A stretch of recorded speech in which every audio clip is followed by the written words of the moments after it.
I was 18 years old when I got married. I belonged to a very conservative family, a Baloch family, where good daughters never say no to their parents. My father wanted me to get married, and all I said was, if that makes you happy, I'll say yes.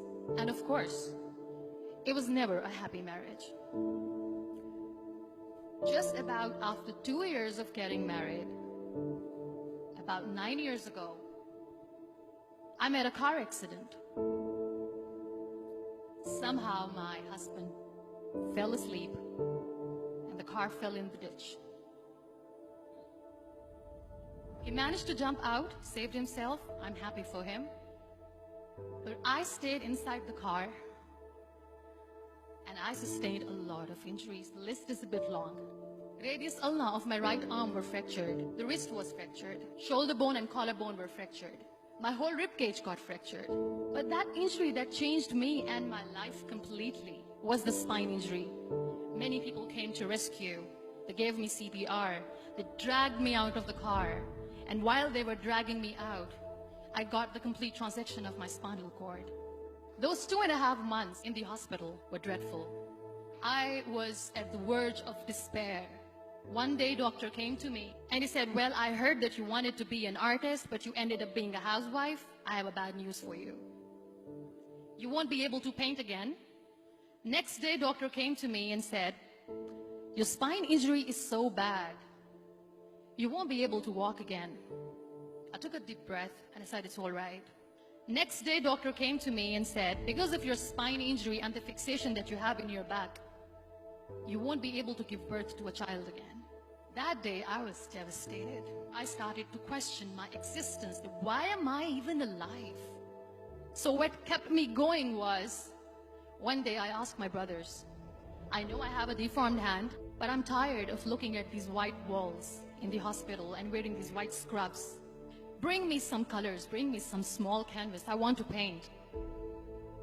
So the very first painting I made was on my deathbed, where I painted for the very first time.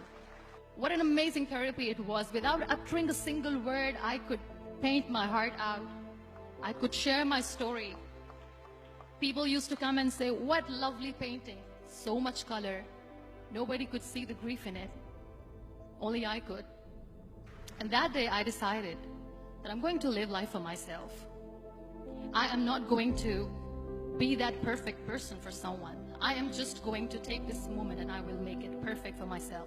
That I'm going to fight my fears. So I wrote down one by one all those fears. And I decided that I'm going to overcome these fears one at a time. You know what was my biggest fear? Divorce. But the day I decided that this is nothing but my fear, I liberated myself by setting him free. And I made myself emotionally so strong that the day I got the news that he's getting married, I sent him a text that I'm so happy for you and I wish you all the best. And he knows that I pray for him today. Number 2 was, I won't be able to be a mother again. And that was quite devastating for me. But then I realized there are so many children in the world, all they want is acceptance. So there is no point of crying, just go and adopt one. And that's what I did.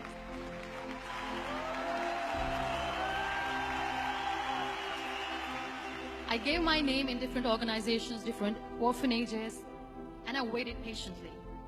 2 years later, I got this call from a very small city in Pakistan. I got a call and they said, are you Muniba Mazari? There is a baby boy and would you like to adopt? I could literally feel the labor pain. I said, yes, yes, I am going to adopt him. I am coming to take him home. And that day, I was 2 days old, and today he's 6. You know, when you end up being on the wheelchair, what's the most painful thing? People think that they will not be accepted by the people because we, in the world of perfect people, are imperfects. So I decided to appear more in public. I started to paint. I have done a lot of modeling campaigns.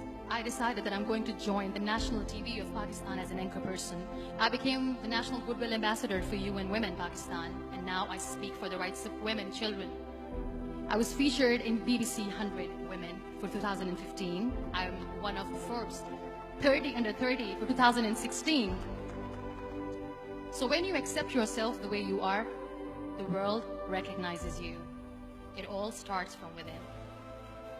We have this amazing fantasy about life. This is how things should work. This is my plan. It should go as per my plan.